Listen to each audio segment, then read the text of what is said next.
K ശൈലജയെ പരാജയപ്പെടുത്താൻ കോൺഗ്രസും ലീഗും ശ്രമിച്ചെന്ന് പി ജയരാജൻ മുസ്ലിം വിരുദ്ധ എന്ന് സ്ഥാപിക്കുന്ന രീതിയിലുള്ള നുണപ്രചാരണങ്ങൾ നടത്തി. ഫേസ്ബുക്ക് പോസ്റ്റ് സിപിഎമ്മിന്റെ തലയിലിട്ട് രക്ഷപ്പെടാൻ ശ്രമിച്ചു. എന്നാൽ വിഷയത്തിൽ ആദ്യം പരാതി നൽകിയത് സിപിഎം ആണെന്നും പി ജയരാജൻ പറഞ്ഞു.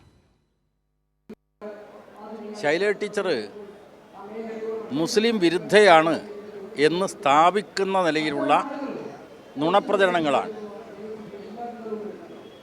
ഈ മാധ്യമങ്ങൾ വഴി കോൺഗ്രസ്സുകാരും ലീഗുകാരും നടത്തിയത്. അപ്പോൾ മതപരമായ ധ്രുവീകരണമുണ്ടാക്കി തെരഞ്ഞെടുപ്പിൽ ജയിക്കാനുള്ള ഹീനമായിട്ടുള്ള പരിശ്രമമാണ് കോൺഗ്രസും ലീഗും നടത്തിയത്. അപ്പോൾ യഥാർത്ഥത്തിൽ ഈ ഫേസ്ബുക്കിൻ്റെ പിന്നിലുള്ളത് ആരാണ് എന്ന് വെളിപ്പെടണം. അതിനുവേണ്ടി പോലീസ് അന്വേഷിക്കാൻ വേണ്ടി ആദ്യമായിട്ട് പരാതി കൊടുത്തതും വടകരയിലെ LDF നേതൃത്വമാണ്. ഇതാകെ മറച്ചു വെച്ചുകൊണ്ട് LDFനെയും CPMനെയും കുറ്റപ്പെടുത്താൻ വേണ്ടിയുള്ള ആസൂത്രിതമായ ശ്രമമാണ് നടന്നുകൊണ്ടിരിക്കുന്നത്.